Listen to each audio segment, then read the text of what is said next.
Hello and welcome, Budgerigamaru from the Gadigal Lands here in Sydney. It's just after 1:30 p.m. and time for the Startup Daily Show, live from Barangaroo.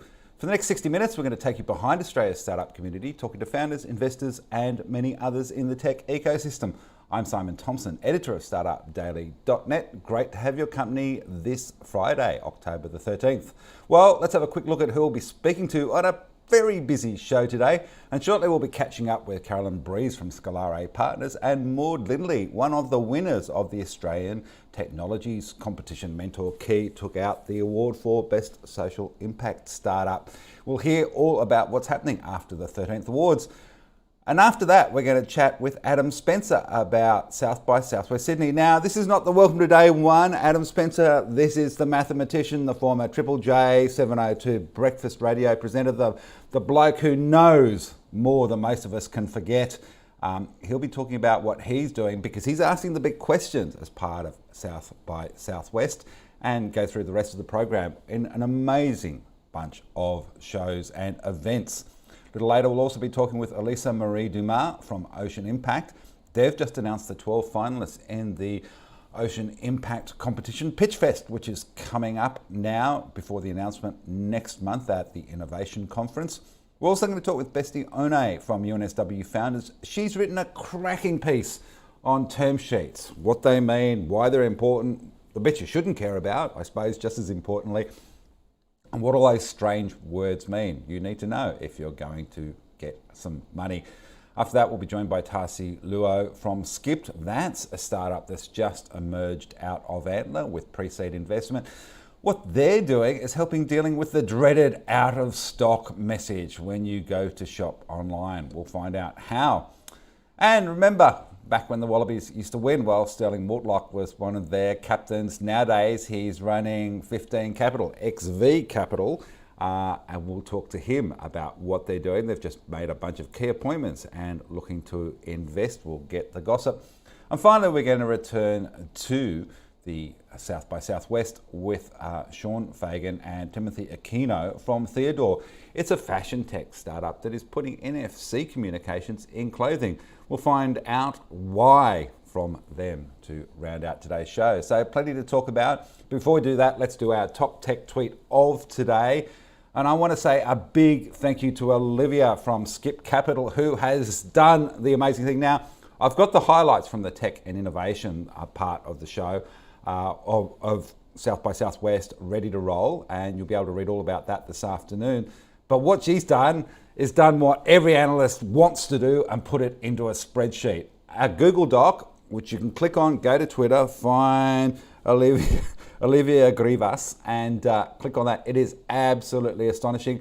Lev, you are an absolute bloody legend for doing that. I can't thank you enough. If you're trying to figure out what to do, print it out, get out your orange and yellow highlighters and go for it. And she also does give a big shout out to Tony from Fiverr for helping her along the way. Thanks, guys. Great job. Hope to see you at SXSW. All right, well, let's get cracking. And the winners of the annual Australian Technologies Competition have been revealed, with Aria Research taking out Tech Co of the Year amid the 10 awards. It's the 13th year that the ATC has been held, and the first one under the investment advisory firm Scalare Partners. To tell us about the winners, I'm once again joined by Scalare CEO Carolyn Breeze, along with the winner of the Social Impact Award, MentorKey's Lindley. Carolyn, welcome to the show. Congrats to you, Maud. I want to hear more about MentorKey in just a minute, but Carolyn, I'm going to start with you. I mean, this is always an epic. This is the Quo Vadis of startup events. More than 100 applications. You've helped these people do some amazing things. Tell us a little bit about the competition this year and the companies that you've chosen and what it means for them. Yeah, look, it's a fabulous program. So as you said, we had over 100 applications. Applications open in May, and the awards are not until September. And during those months, we whittle them down to semi-finalists, and then we actually give them a mentor, someone from their industry or someone for their stage of scaling that can help mentor them through the program and through the competition. There's a bunch of masterclasses and resources with them ultimately then in September kind of pitching their refined business case for global domination and expansion, which is how we picked the winners on the day. It was a fantastic comp. The quality was so high across all of the verticals, everything from health tech and manufacturing right through to a spacesuit. It's a really crazy time, and the awards night itself was just brilliant. It was so nice to see some outstanding startups recognised across a bunch of different verticals. Well, love a good spacesuit, and they are going to come in handy. I know that as part of South by Southwest, they are talking to one of the key people from NASA about the Moon to Mars mission. So, hopefully they're getting along and saying, hey, have we got a solution for you as we fire Elon Musk out into the galaxy? Maud, welcome. Social impact. Tell us a little bit about what MentorKey does. Thank you, Simon and Carolyn. MentorKey is an employee development platform. We're a SaaS platform that equips leaders and employees to have impactful and insightful mentoring and coaching conversations in the workplace. We found that there's a dramatic shift in employee expectations at the moment. The annual KPI setting conversation is no longer enough to retain your talent as a leader. And they expect ongoing coaching growth conversations, and that leaders are not necessarily equipped to become the coach that the employee needs them to be. So MentorKey bridges this gap. We provide ongoing, tailored, bespoke guidance to both employee and leaders so that they have those ongoing growth impactful coaching conversations. AI is embedded at the heart of the platform, but also our hundreds and hundreds of hours of coaching experience we have put in the platform so that millions of people can have those insightful aha moments in their coaching conversations in the workplace. Now, I would imagine that, of course, as part of remote working, it's also just harder to have those daily conversations around mentoring and what you should be doing. So is this where someone like MentorKey can step in and make sure that that engagement remains and people are learning on the job? Well, certainly, we find that mentoring has become even more dramatically important. Those coaching conversations are even more important to develop the relationships with managers, to keep that psychological safety, that level of trust up, so that your employees can have the flexibility they need, but also remain engaged and feel that they belong to the company they work for, feel that the company they work for wants to invest in their personal and professional development. And those coaching conversations don't come naturally. So the platform nudges leaders and employees, but it equips them with the right questions, the right approach, the right reflection, so that when they meet, it's impactful, it's insightful. It's not just talking about the project that they're working on or having a casual chat. Employees expect more, and we want to equip leaders to do that. Well, I think we had plenty of conversations about artificial intelligence. I think empathetic intelligence is probably one of those keys that we really need. Carolyn, Aria Research, the company that won Tech Co of the Year, it's a really interesting story. Tell us a little bit about it. Such an impressive organisation with game-changing technology. So they won their specific vertical, and that was the medtech and pharma vertical, and then went on to win the overall competition. So they actually give blind people a sense of vision using sound. So they're the world's first ever non-invasive kind of vision product for that market, which is, obviously a very huge market, but just such a profound technology that can change people's lives. And it was so wonderful seeing them win on the night. The founders brought the whole team up and they were full of smiles. It was like they'd won the lotto. It was fantastic. And such a great team to benefit from this in such a worthy cause. And I reckon one of the other cool things, it seems like the judges, your judges and the ones I had for the Startup Daily Awards are on the same page, because Zondi won Water, Food and Agribusiness. Yay, we love Zondi. Zondi's fantastic. As you know, they've built a spectorial device to help in one of their first verticals or go to markets is actually helping wool farmers, sheep farmers be able to check the quality of their wool, to do their own kind of gene ring fencing, to increase their buy rate of the wool and the quality and the return they'll get, and also help brokers in that industry determine the quality of wool in a much easier fashion. And it's something that the whole industry is getting behind. It's very well deserved. Danielle and the team have done an amazing job. Another game-changing technology coming out of Australia. All right, Caroline, you're sending your babies out into the world now. What's next for them and, of course, for the ATC? Yeah, so for all the startups that came through, one of the things that we look at when we're moving into the semi-finalist and finalist stage is companies that have global ambition, that really want to take it further. So we're going to stick closely with this cohort. We have a very strong alumni group from the 13 years at the Australian Technologies competition. It doesn't end when the awards end. There's a lot of services there. Next year, all of our sponsors hopefully will return. We had some fantastic sponsors from government and the corporate industry really getting behind the different verticals and startups in the comp. Next year, we're going to embrace more of the ecosystem, and I'm opening up an invite for other award systems and other organisations in the ecosystem to come and be part of the Australian Technologies competition. There's a lot of comps out there. There's a lot for startups to invest their time in. Let's do something really meaningful and get behind a competition that drives across all the verticals. Sounds absolutely fantastic. Maud, I want to ask you, in terms of MentorKey, what does it mean for your business to have won, and what are your plans? Thank you. Well, when you're a founder, you're very much in your head. You have all these ambitions, but testing them, making sure that you get the right feedback, that you're challenged on your ideas, it helps you grow. That's certainly what the ATC has done for us over the last 5 months. The masterclasses sort of provoke you with different thinking and different ambitions. The peer group of the other contestants is fantastic to build relationships with. So it's a real growth journey as a founder. What's coming next for us is a global expansion. It's a capital raise early 2024 and a continued passion to develop our product to continue to add value to people in the workplace. Well, we look forward to following your progress and reporting on it on Startup Data. Congrats again to you, Maud Lindley at MentorKey. And Carolyn, always great to catch up with you from Scalare. Congrats on doing your first ATC. I'm sure Patrick is incredibly proud of how you guys have taken it to the next level. Look forward to working with you in the future. Thanks for your time, both. Thank you so much. Well, the Ocean Impact organisation has selected 12 finalists in the Ocean Impact Pitchfest for 2023. 2 of them are from Australia, and that's from among more than 200 startups which applied from around the world. They span a range of environmental solutions, including one of my favourites. It's a low-carbon construction material, a brick made from seaweed by Australian startup Kelp Island. Well, the winner will be announced next month at OIO's Innovation Showcase here in Sydney. And to tell us about the startups involved, Elisa-Marie Dumas joins me here in the studio from OIO. Elisa-Marie, great to see you again. Good to see you too. Different baseball cap on today. Yeah, wearing a different banner today. So you've joined Ocean Impact. Tell us a little bit about what attracted you to the amazing work that they're doing.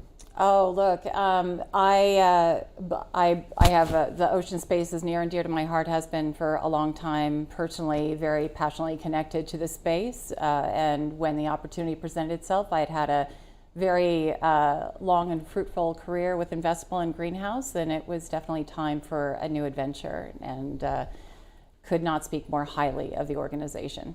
Thrilled to be a part of it. I think this is the 3rd year they've done it, and it's Correct. Pretty cool. There are always a bunch of amazing companies involved. I just mentioned Kelp Island. The other Australian one is Washbox, which is a mobile closed-loop tool wash system for the construction trades that not only saves water, but of course, most importantly, we've all seen the odd tradie wash it down the gutter, which means it ends up in the ocean. And that sounds like one of those things where, yeah, we should do something about this. Yeah, especially in Australia, since we have a huge industry centered around trades, right? We had another solution a couple of years ago. Slurry Tub sits in a similar type of sector. So not surprising to see this type of a solution thriving in Australia. Now, it's an Australian organisation, but it has a global focus. Tell us a little bit about some of the other companies involved, because they really do come from Canada, Everywhere. from Indonesia, USA, Tanzania, as well as the UK. Novfeed, that sounds really interesting. What are they doing? So Novfeed are essentially leveraging organic waste material and producing aquaculture protein for feed. That sounds cool, because I know that we're doing something very similar with some of the recycling people here, but they're mostly livestock rather Correct. than aquaculture. Correct. Then there's Kelp Island. I mentioned it at the top there. Tell us about that, because I just think, Very we hear cool. about seaweed sort of for helping reduce carbon and methane emissions from cattle and livestock. but they've gone down a completely different path. Yeah, very exciting company for me personally. I love what they're doing. So they are essentially trying to decarbonize construction through leveraging kelp as a source to create these new building materials, right, to replace concrete. It kind of sounds like Nemo's house we're building here. Have you held one of them, or do you know what? I mean, where are as they water on their levels are development? rising, that is an entire probability, right? So they could be first to market in that respect. Yeah, you'll just get bigger and bigger houses. All right, so tell us a little bit about what are the next steps. You've picked these finalists. I think more than 200 companies have applied. Correct. That's kind of mind-blowing to think that there are that many playing in that ocean impact space. It's interesting. This competition has always drawn that level of attraction from across the world. It's usually around 200 plus applications that we see. And this year there was a spread across 54 countries, which was just really incredible to see. Now, it's being judged by members of the 1000 Ocean Startups Coalition. Tell us a little bit about that organisation. What do they do and how do they get involved? Yeah, they're a great partner of ours. They essentially are a coalition of about 35 different member organizations who are running things like accelerators and incubators, have investment vehicles, and all with the goal to support positive ocean impact. And we are the member organization that supports the Australian contingency. And this year, we're delighted to have them involved in I guess a more comprehensive way to assess the companies as the next part in this process, where these 12 finalists will pitch in front of a panel of judges in the coming weeks. And then the winners will be announced at our upcoming Innovocean event later in November. Well, I do want to talk to you about that. What's happening? I think it's November 22. November down at the 22nd Australian at the National Maritime Museum. Yep, it is kind of the crescendo to everything that we do at OIO. So we bring together all of the participants and partners and stakeholders across all of the suite of programs that we deliver, including the finalists for Pitchfest. Everyone flies in from all over the world to attend this kind of very highly sought after event at the end of the year to participate. And we see the finalists present, we see our accelerator finalists present, and get to meet some incredible businesses in person from across the globe. And you got a bunch of great supporters, so I think the winner walks away with 50K, just, cash in The hand. overall winner, yeah. And then there there's a are bunch some of $10,000 category awards prizes as well. Yeah, we have 4 category prizes across plastics pollution, sustainable harvesting, oceans monitoring, and climate change. And then we have the overall, and each of those is a $10,000 prize. And then we have the overall winner, which can take home $50,000 in cash prizes. Awesome. Well, look forward to seeing who'll win. I will Me cheer too. on the Australians, of course, and I want to see those kelp bricks. Give them a crack. Elisa-Marie, thanks for joining us from Thanks for Ocean having me. Impact Organisation. All right, well, get ready. I hope you are, because all hell breaks loose on Sunday with South by Southwest Sydney kicking off the epic week-long celebration of the arts, technology, startups, music, and much, much more. Features hundreds of events with a special tech and innovation section focusing on 7 areas, ranging from AI to robotics, startups, Web3, the metaverse, you name it, it's there. Transport and mobility, even. To get my head around it, I do need a big brain, and one of the biggest I know belongs to Adam Spencer, who's talking the big questions this Sunday and is online to answer with some big answers, hopefully. Adam, great to catch up with you again. Mate, tell us first of all about your event on Sunday. What's happening? Well, I should just clarify to start, Simon, it's not that big a brain. It's just sort of stuck in an unusually large head. So it can give the impression it's a larger brain. But so the South by Southwest has actually 2 features. There's the pay-to-go section. There's the world's latest and most amazing in tech, in science, in arts and the like. And there's also some big free events in Tumbalong Park, Darling Harbour. I'm hosting things at sort of those sections of South by Southwest. But I kick off on Sunday discussing the future of life. What is it about where we live now that we're going to look back in 20, 50 years and go, isn't that cute, an old time? Someone who's 3D body parts, a cancer researcher who might be the first dream of cancer, something that people just don't die from anymore at all. And the idea of AI, with one of the world's leading experts, will we have intelligent life of an artificial sort sometime in the near future? We're kicking those for about an hour on Sunday. People can come along and ask us any questions they want. There's a full program all day Sunday in Tumbalong Park of music, thought, and the like. And then we kick off with the big stuff in the ICs on Monday. Well, it sounds amazing. Now, Adam, are there some other things when you're not appearing on stage that you've penciled in that you're mad keen to get along to? I would imagine that talk on the Artemis mission. I don't know about you, but I love the space stuff. It looks amazing. Yeah, look, I'm concentrating mainly on my own stuff. So no. It's incredible. It's one of those things, and because Sydney had this before, I don't think people have quite realised yet the depth and breadth of stuff that is on. If you are going to just download the app and look and scroll through and try and work out a schedule, you've got those beautiful niche tech things. There's a couple of things in the popular culture.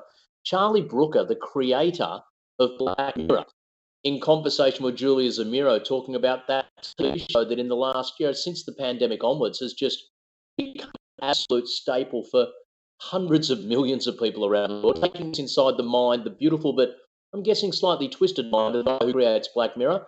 Chance the Rapper talking on 50 years of hip hop and what all that means. And there's some great Australian and international music acts you might never have heard of. I think Baz might be launching a film just because that's the sort of thing you do at South by Southwest. And then dozens of other, some of them very boutique, niche topics in front of maybe an audience of only 100 or 75 people. Others with several hundred crammed into the room. Artemis, I think, is going to be a great example of that. And of course, Genevieve Bell, who is the new upcoming Vice Chancellor at ANU, replacing Brian Smith, is going to be talking cybernetics, which is going to be pretty incredible.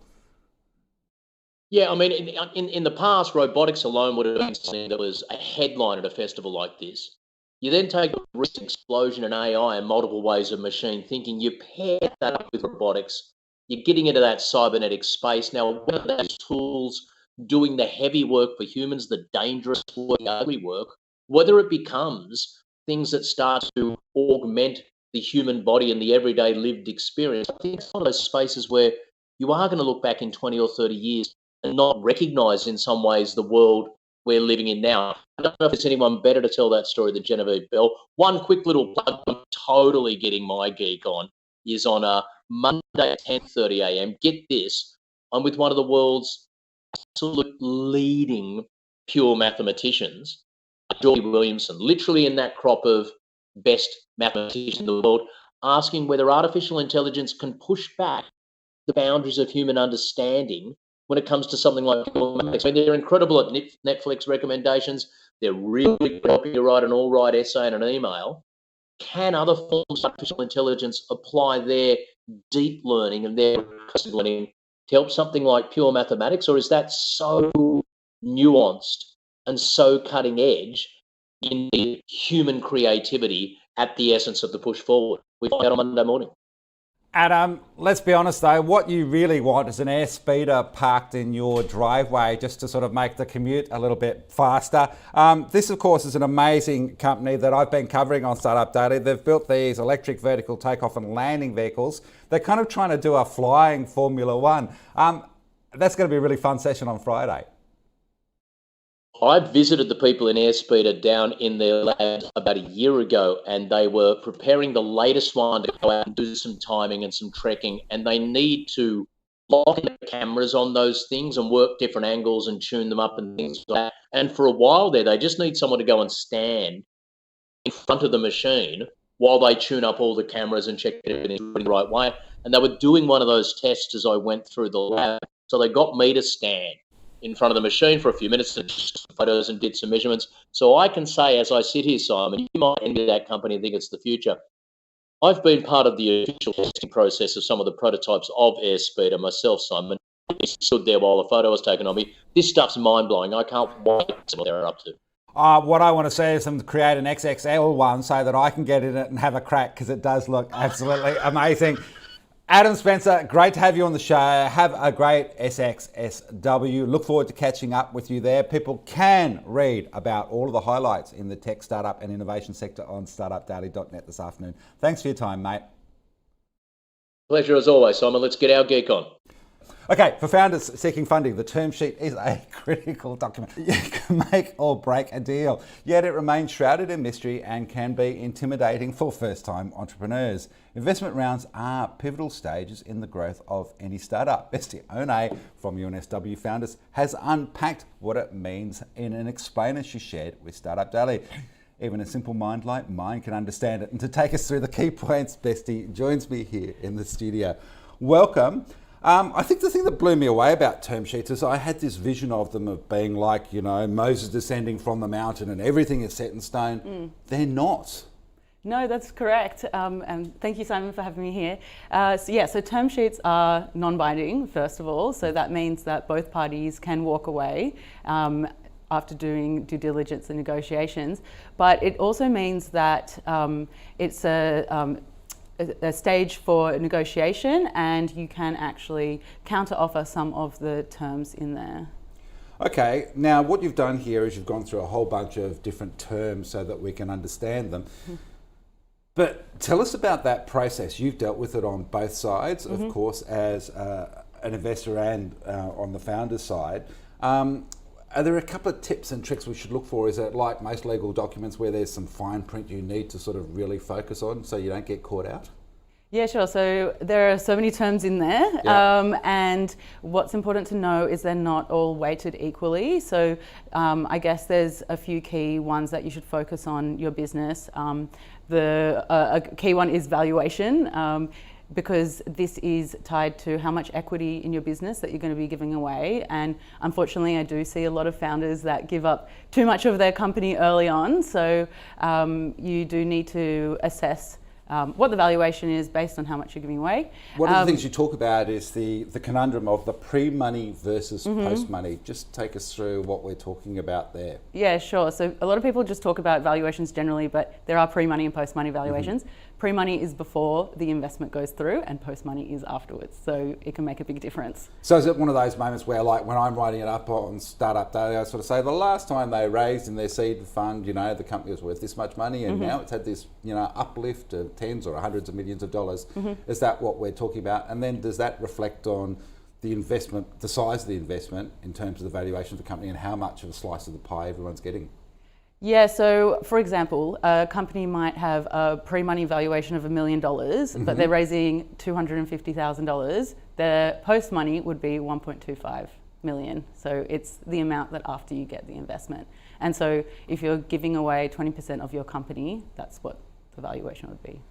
And so just to extend that out so I can get my head around, does that mean if you say you raise $250,000 but the company is worth $2 million, then we're talking about you giving away, off the top of my head, about 12.5%? Yeah, exactly. Yeah. All right, I am catching up now. The important thing you talk about is due diligence.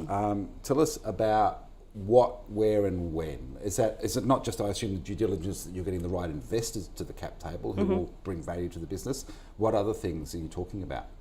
Yeah, so the investors will be doing a lot of due diligence into the company at that point, but yes, the way that an investor acts through the process of the term sheet and negotiation is sometimes a key indicator of how they'll act when putting together the more formalized legal agreement later on.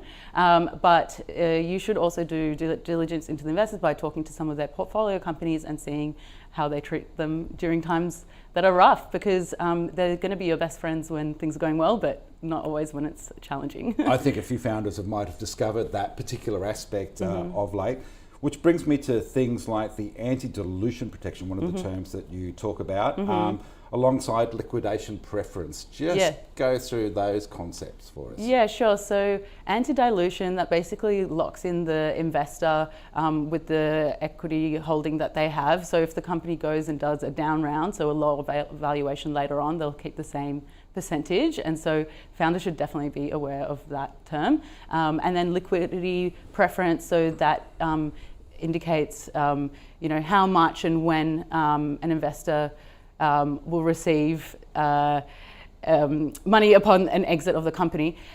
Somebody who would talk better about this actually is Peter Dunn. So we run an angel investors program at UNSW, and he is the top lawyer for startups in the whole business. And so you can come and do the course.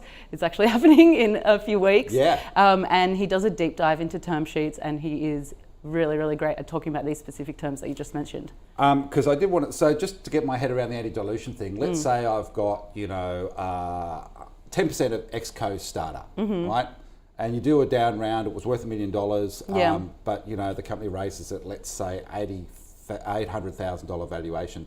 Does that mean I keep my 10% and it's now worth $80,000, or does that mean that I get a bigger slice of the company that's still worth $100,000? I think there's still a few other key terms in there that will affect the dilution. This is why you need a good lawyer. Yes, exactly. And that's a good point.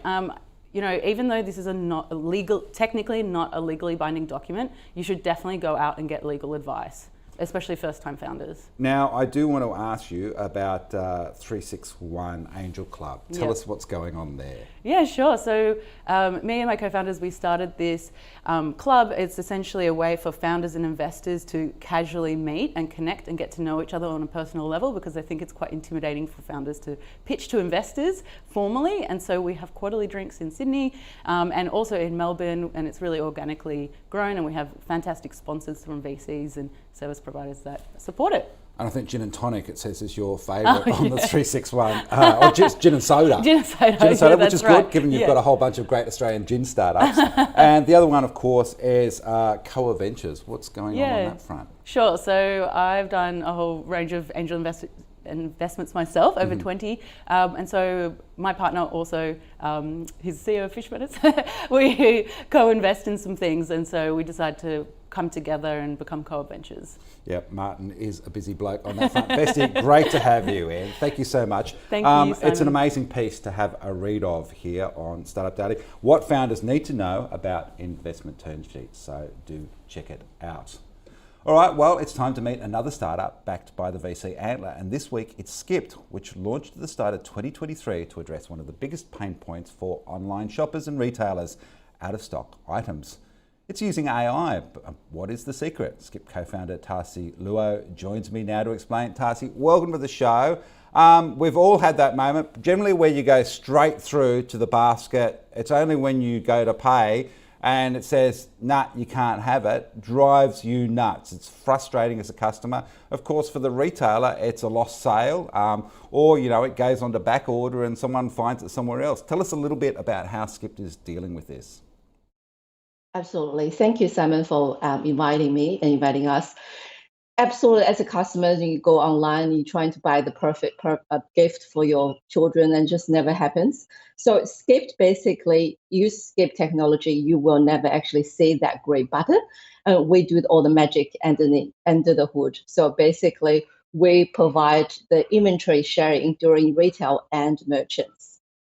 I would have thought people do this sort of thing already. I'm really surprised. And I know supply chains, of course, have been incredibly fractured over the last 2 years. So just having the stock has been hard work because ships haven't been sort of sailing or it's been stuck on docks, all of those problems.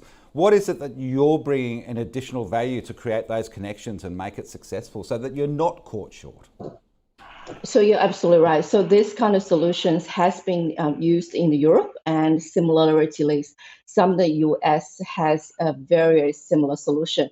But Skipped is definitely the first of its kind in the APAC region. So we are an AI-powered multi-merchant network that enables brands and retailers that work together. So inventory sharing, but also our AI model reads the data and the background, so make sure that we deliver predictable and also factual sales data to improve your performance as well. Funding from Antler, what does it mean for Skipped, and what are your next plans? So absolutely pleasure to actually work with Antler. The whole experience was been amazing.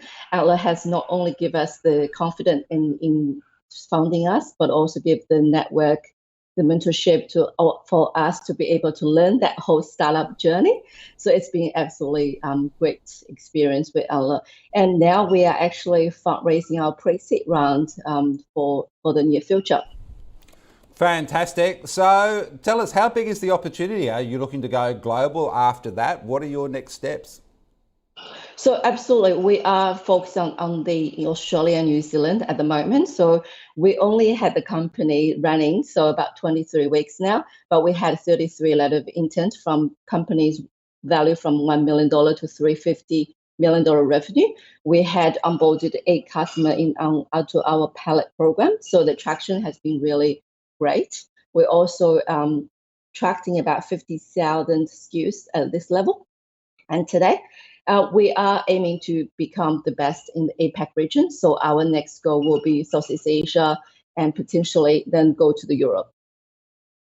To have you on the show today. We wish you all the best with Skip. Thanks for joining us on Startup Daily. Thank you. Thank you for having us. And as I mentioned a little bit earlier, of course, the inaugural Techstars cohort in Sydney came together recently with a whole bunch of amazing founders doing some really brilliant ideas. Well, we've got a couple of those founders here today who've shared 5 valuable lessons that they learnt from the experience, so that you might learn about them as well. We've got a great column on startupdaily.net this afternoon. Joining me here in the studio to talk about those lessons are the founder of Gecko, Ben Kennedy, and Nikki Tugano, the founder of Scene Culture. Ben, Nikki, welcome to the show.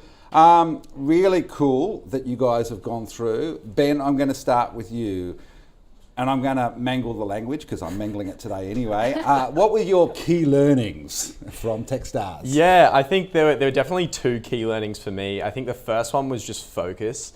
And if you don't focus, you die. And that was something I think that we really got beat into us from the get-go when we were meeting with the hundreds of mentors that we were speaking to in the first couple of weeks, going through the cohort. So yeah, focus was really, really important. Another thing that we found was how important it is to know about your customer. And for us, it was about learning a little bit more about whether we had a high intent customer or a lower intent customer.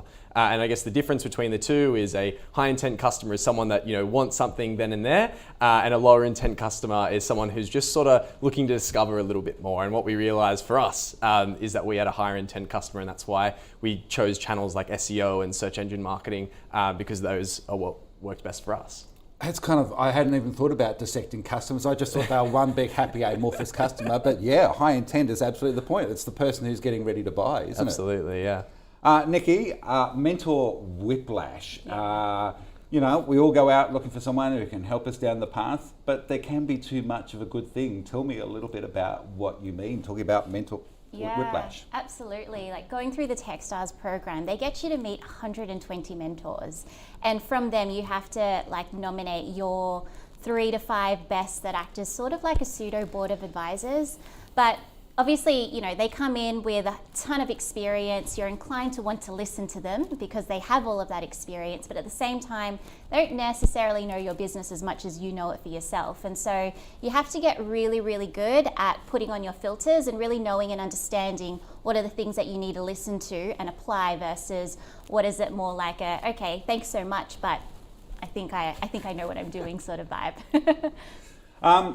Tell us more broadly, the pair of you, about the Techstars experience. I mean, it's a kind of famous global brand here in Sydney for the first time.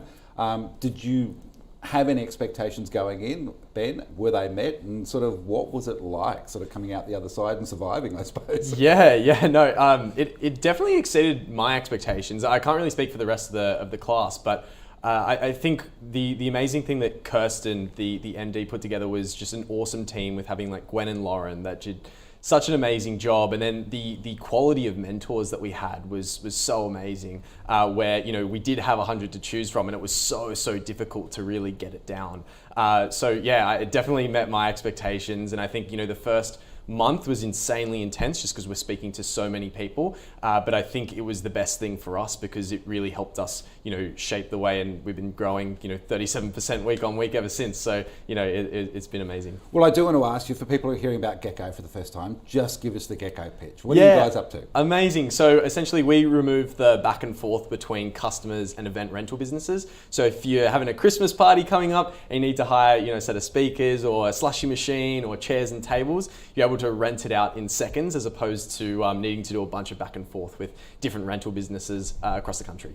And obviously, good time to be growing, you'd hope, in the lead up to Christmas. Absolutely. What are your ambitions for 2024? Yeah, 2024 is going to be really exciting. Essentially, we just want to win the Australian market. So small goal, but we've been working really hard on SEO, and we believe that if we do win that, then that's going to lead to us, being able to win the market. But we've also got a few partnerships in the works that we're really excited about with other inventory management companies around Australia. So very excited to chat more about that later. Nikki, your turn. Scene Culture. What are you guys up to? So we're an AI-enhanced decision intelligence platform that enables people and business leaders to make faster, smarter, and fairer decisions when it comes to recognizing their talent. So pay and performance reviews, team design, and succession planning, really out there to advance more diversity, equity, and inclusion in the workplace once employees are in the door, so that we see them making real, tangible impact at a leadership level. And in terms of the impact of Techstars, what was the experience like for you? For me personally, and I think it's probably a bit more of a unique experience compared to some of the other founders.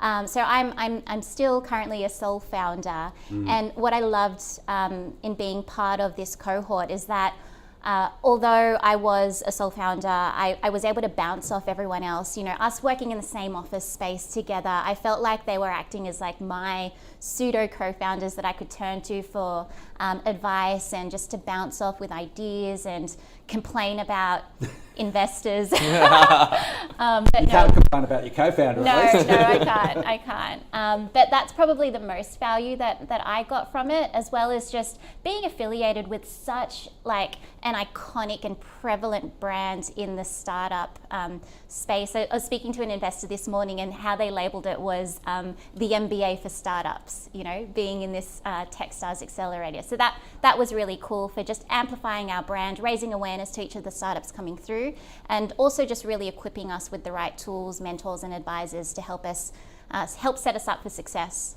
Now, speaking of investors, of course, we started speaking a couple of weeks ago when I covered the fact that Cut Through Ventures is now putting together this angel investment fund to support the Techstar founders. Tell us a little bit about that. Yeah, we're so excited about it. We did an impromptu angel pitch night a couple of weeks ago, and off the back of that, we announced this new angel syndicate. So where any angel for as little as $2,500 can invest in one, multiple, or all of the fundraising Techstars portfolio companies in the Sydney cohort. And so it gives angel investors that flexibility to pick and choose their favorites, or have a really diversified portfolio to invest in all of us. We're really excited to be working closely with Chris Gillings from Cut Through and Simon McKendry from Cut Through. They've been amazing supporters. We're excited. So if anyone's interested and does want to be an angel investor in Techstars, people get in touch with Chris at Cut Through? Yes, absolutely. Yeah. All right. Guys, great to have you in. Nikki, Ben, you can read more on startupdaily.net this afternoon, the 5 lessons from Techstars, and probably think about getting your application in for the program next year. Well, leading sports advisory and investment firm 15 Capital, founded by the former Australian Rugby Union captain Sterling Mortlock and business partner James Godfrey, has expanded its board and made some key executive appointments to accelerate the growth of the multi-billion-dollar global sports tech industry. It is booming, so to tell us about them and maybe about the Wallabies in the World Cup, if he's brave enough, Sterling Mortlock joins me now. Sterling, great to see you, mate. We'll see if we've got time to talk about the World Cup, but let's talk about you. And did I get the name right? Is it XV or is it 15? Because I always think of the term the first 15. That's right. Well, it is XV now. Certainly our DNA was born out of rugby, but now we're in all sports globally. So XV Capital is the right name. Now, we've seen a few sports people really getting into investing in stars. Matt de Boer, of course, is doing his own fund. Tell us about yours and what XV is doing, where your focus is, and your ambitions.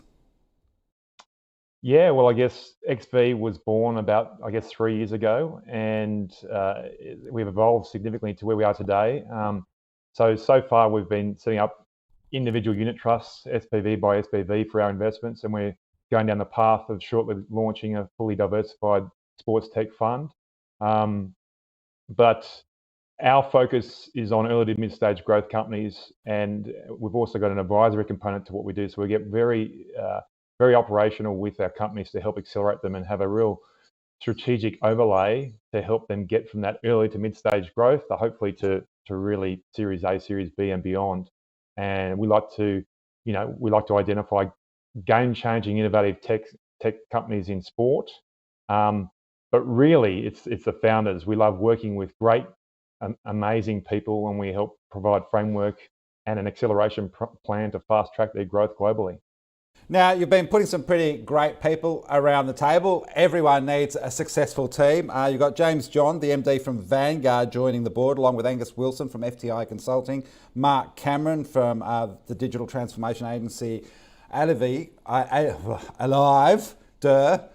I really am. It's Friday afternoon, mate. I can tell you, I feel like I am in the second half of extended time in this game this week. But tell us a little bit about the team you've been putting together to make all of this happen. Yeah, that's right. We've also got Rob Smith has come on board as well as Marnie McLaren as well from an executive point of view. So I guess I like to call it, we put on our big boy pants as a business. So we've got some great people coming on our board, directors, and we've also assembled some great people in our advisory board as well. At the same time, we're just about to set up our investment business, and which will be the investment fund manager as well. So lots of moving parts and lots of growth because we see a huge opportunity in the sports investment sector, not just in Australia, but certainly we've got an amazing runway of sport in this country leading up to in and around the 2032 Olympics. But also, data and utilization of tech in sport, we feel like we're slightly behind where we've been in business. If you look at business and corporate space, data and utilization of tech has been integral for many, many years. Certainly lots of data and insights have been fantastic in sport, but how it's used day in, day out for the business of sport and engaging with your fans, as well as the high performance side of sport, we see there's a lot of upside left in this sector. Hence, we're really looking forward to participating. Notwithstanding that, Matt Carroll recently announced that there's a $2 billion funding gap in sport in this country leading to the 2032 Olympics. And we feel like in some capacity, there's a hole that private enterprise and private investment can help fulfill that gap. Now, I do want to talk about the two companies that you've already backed at XV Capital. There's Instantaneous. Have I got that right? Instantaneous. And both working with the AFL. Tell us a little bit about what's going on with that in Sportable Technologies. Yeah, that's a great partnership. So I've actually just come back from France and London, so I had an opportunity to be over at the World Cup and then went to London. London is where Sportable Technologies is based, and their two founders, Dougal and Peter, are amazing people. They've created a sports tech company that focuses on an RFID chip. But first, they integrate that chip into the ball, so bladder-based ball sports. Sportable can and will be in all those sports. But more importantly, when you integrate that RFID chip with player tracking, so the chip that they wear on the players as well, or basically the whole entire game is auto-coded in real time. And so there's AI and algorithms that are across this platform that codes it in real time with next to no latency as well. So it creates a digital twin of any sport it's in. It's already been in rugby, it's been in rugby league, and the most important thing, which you alluded to, we've been doing a lot of work with AFL and Sharon, and really hoping to fast track that so that hopefully sometime next year you'll be seeing that technology integrated fully into the broadcast. Now, what Instantaneous does, it's an augmented reality real-time graphics company. So what effectively, as simply as I can put it, it brings a digital twin that Sportable provides into the broadcast in real time in the live broadcast. So you can augment and gamify the broadcast. So let's just say specifically in AFL, if it was a goal and it was touched, but you couldn't tell, the technology should be able to have the ability to tell that in real time, and Instantaneous will actually say it wasn't a goal in the live broadcast. Now that's a little while away. I may be over-promising a little bit here, but certainly there'll be certain aspects that will be augmenting when we integrate those technologies into the broadcast. So that's going to be really exciting. Look, it's absolutely amazing when I think about sort of Toby Green kicking one around the corner and the fact that the ball will be able to track it in real time. Absolutely extraordinary. Now, look, I've got to ask, you're looking for a company that can create a digital twin of Alan Jones, maybe stick him in as coach of the Wallabies, or, are there areas where you think there is great opportunity for XV?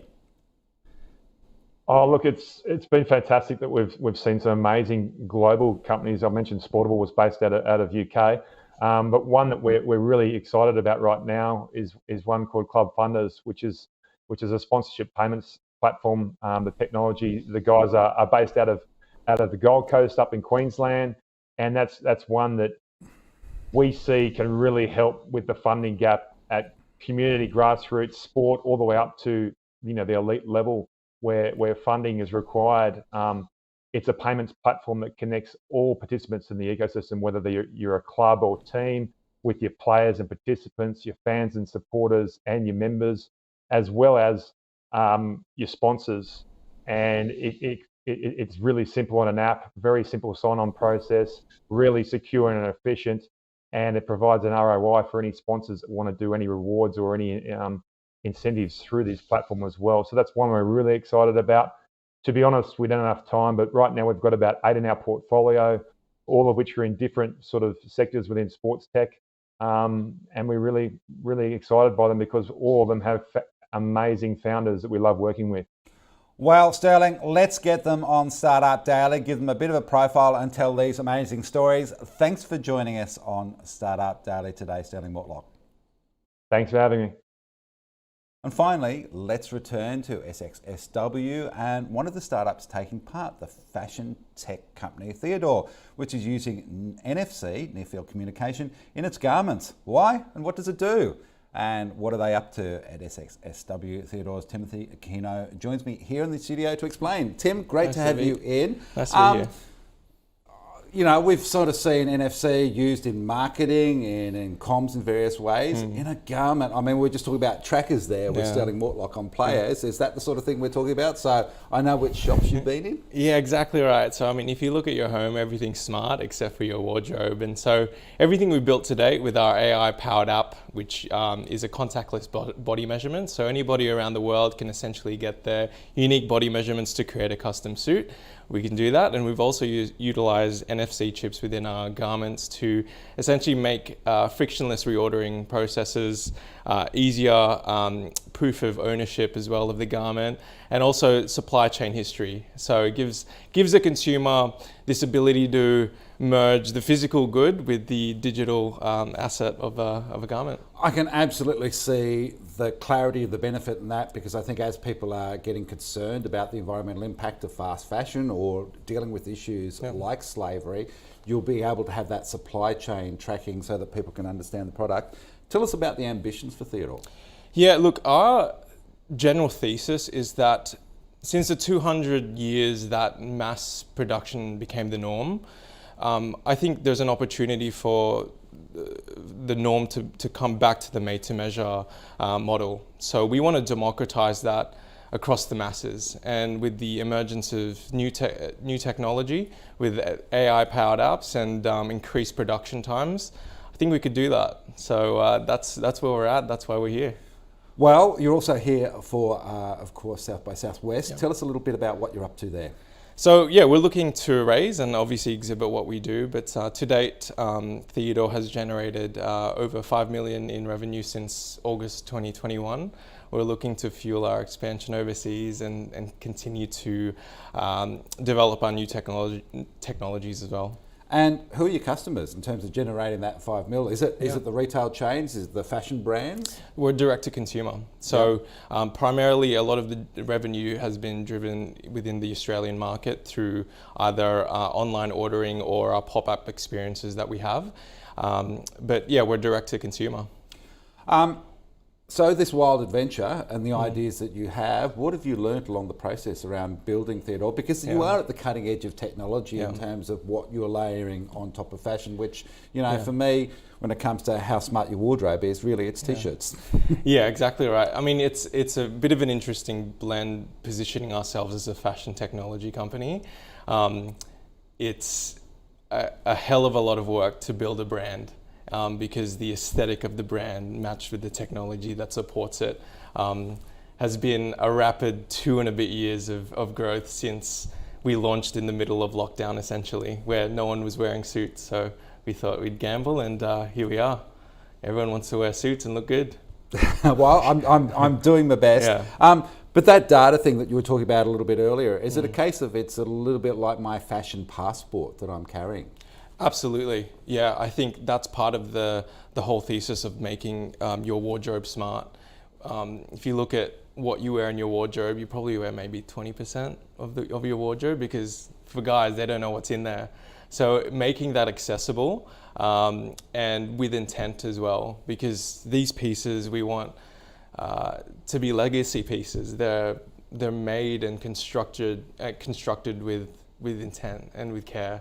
And so am I going to get a signal on my smartphone sort of saying, hey, it's been 6 months since you put on your Lowe's high vis, what's going on? Do you still need this? Absolutely. And not only that, we know what colours you probably need to include in the wardrobe as well. All right, yeah. Tim, great to have you on the show today. We wish you all the best with Theodore. Thanks for joining us on Startup Daily. It. And that is all we have time for here on the show today. Do head to the website, startupdaily.net, for all the latest news. You can follow us on Twitter, LinkedIn, Facebook. I think we even have an Instagram account, so plenty of places to catch up with the Startup Daily news. Well, the AusBiz team is up next. They'll take you through to market close. Have a great weekend. Don't forget to vote in the referendum tomorrow. I'll see you next Friday at 1:30 p.m. Bye for now.